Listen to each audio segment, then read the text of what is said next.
श्री सद्गुरु महाराज की जय। पुस्तक महर्षि हरिनंदन अभिनंदन ग्रंथ से मंगलमय संस्मरण। महर्षि हरिनंदन की अज्ञात प्रेरणा ने मुझे सन्मार्ग पर लगाया।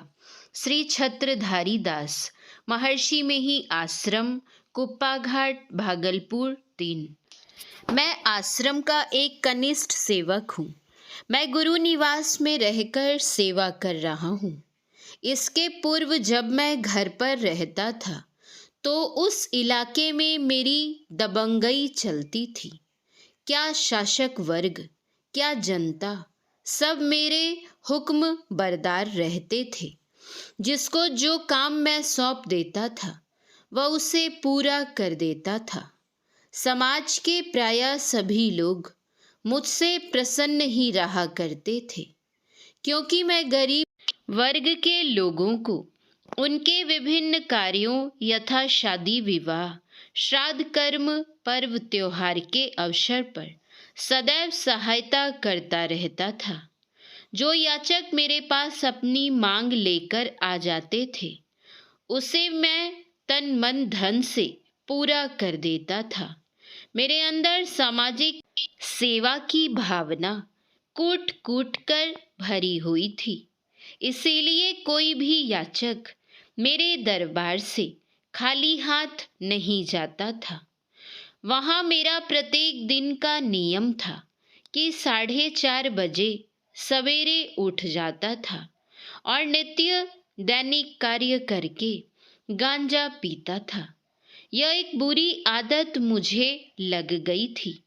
इस वक्त गांजा पीने के इच्छुक सिपाही, दारोगा व बड़े बड़े रईस लोग मेरे पास आया करते थे, क्योंकि वे लोग जानते थे कि गांजा के व्यापारी लोग अच्छी गुणवत्ता वाला गांजा इनके पास दे जाते हैं। एक दिन की बात है कि जब मैं सुबह उठकर गांजा पी रहा था, उसी समय मेरा एक पुत्र जो बाहर रहकर पढ़ाई करता था घर आया हुआ था। उसने मुझे गांजा पीते हुए देख लिया। मेरे मन में आचार्य श्री की एकाएक अज्ञात प्रेरणा हुई। आप गांजा पी रहे हैं, आपके पुत्र ने देख लिया, उसके मन पर क्या प्रभाव पड़ेगा। यदि वह भी आपकी तरह ही गांजा पीना शुरू कर देगा तो आप उसे कैसे मनाही करेंगे।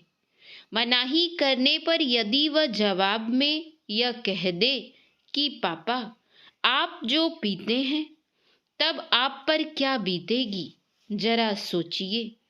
इस प्रेरणा ने मुझे जबरदस्त चोट पहुंचाई, जिससे मेरा मन तत्काल उस ओर से मुड़ गया।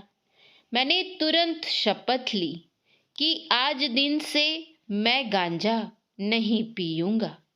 मेरे पास जितने गांजा थे सबको मैंने आए हुए गांजा पीने के इच्छुकों में बांट दिया।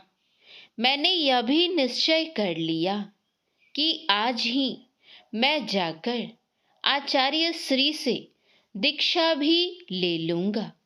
चूंकि बगल के मौजहा ग्राम में आचार्य श्री का पदार्पण हुआ था, वहां उनका 2 दिनों का सत्संग कार्यक्रम था। मैंने यथाशीघ्र स्नान किया और दीक्षा लेने के लिए मौजहा की ओर प्रस्थान कर गया। जाते समय पत्नी से कहा, तुम कुछ प्रसाद, पेड़े और रुपए लेकर मौजहा आ जाओ। जैसे ही मैं आचार्य श्री के बासे पर पहुंचा, वहां स्वामी जय कुमार बाबा से भेंट हुई। वे मेरे पूर्व परिचित थे। उन्होंने कहा, आप गांजा पीते हैं, क्या आपको आचार्य श्री दीक्षा देंगे। आपको अभी दीक्षा नहीं मिल सकती है। संत मत में नियम है कि जो व्यक्ति 6 महीने तक मांस मछली, नशा पान आदि छोड़ दिए हुए होते हैं, उन्हीं को दीक्षा मिलती है। मैंने कहा, मैं तो अभी भी गांजा पीकर आया हूँ, पर मैंने शपथ ले ली है कि आज से गांजा नहीं पीऊंगा और आज ही दीक्षा भी लूंगा।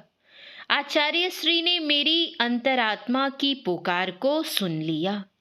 वे अपने कमरे से बाहर निकले और बोले, संत मत में वास्तव में ऐसा ही नियम है, पर जब आप गांजा पीना मन से त्याग कर चुके हैं तब आप दीक्षा लेने के अधिकारी हैं।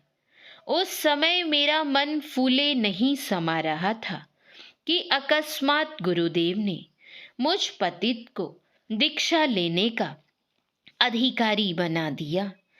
मन की जाने सब गुरु, कहाँ छिपावे अंध।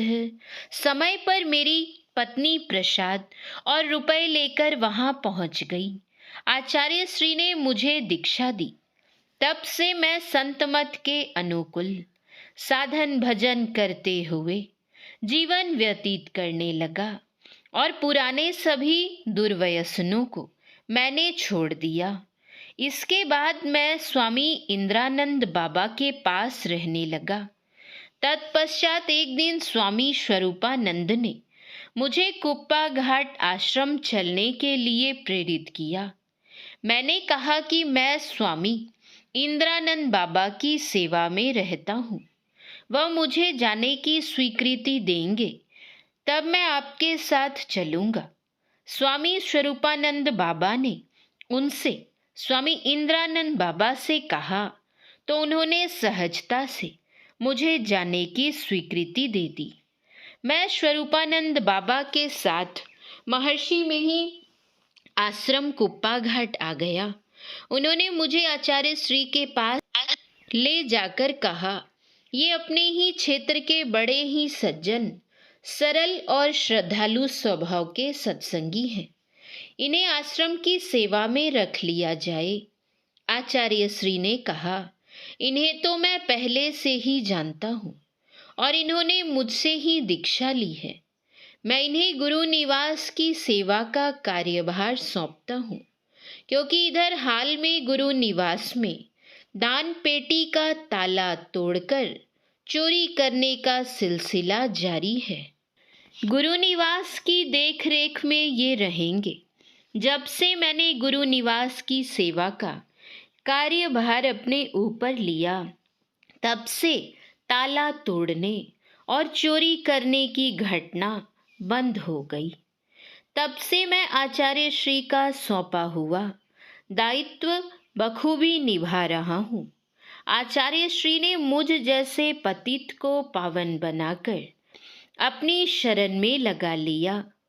संत सद्गुरु की महिमा का बखान करने में से शारदा की वाणी भी सकुचा जाती है, तो अल्पज्ञ मैं आचार्य श्री गुरुदेव की महानता का वर्णन शब्दों के द्वारा कैसे व्यक्त कर सकता हूँ। संत कबीर साहब ने बहुत अच्छा कहा है, सब धरती कागज करो, लेखनी सब बन राए, सात समुद्र की मसी करो, गुरु गुण लिखा ना जाए। अर्थात पूरी धरती को कागज बना लिया जाए, सारे जंगल की लकड़ियों को कलम बना लिया जाए और सातों समुद्र के जल को स्याही बना लिया जाए, तो भी गुरु की महिमा का वर्णन पूर्ण नहीं हो सकता। धन्य है आचार्य श्री पूज्यपाद महर्षि हरिनंदन परमहंस जी महाराज और धन्य है उनकी अज्ञात कृपा। श्री सद्गुरु महाराज की जय। सत्संग योग भाग 4 से गुरु महाराज की वाणी। जीवन काल में जिनकी सुरत सारे आवरणों को पार कर शब्दातीत पद में समाधि समय लीन होती है और पिंड में बरतने के समय उन्मुनी रहनी में रहकर सार शब्द में लगी रहती है, ऐसे जीवन मुक्त परम संत पुरुष पूरे और सच्चे सद्गुरु कहे जाते हैं। दुखों से छूटने और परम शांतिदायक सुख को प्राप्त करने के लिए जीवों के हृदय में स्वाभाविक प्रेरण है। इस प्रेरण के अनुकूल सुख को प्राप्त करा देने में संत मत की उपयोगिता है। श्री सद्गुरु महाराज की जय। श्री सद्गुरु महाराज की जय। श्री सद्गुरु महाराज की जय।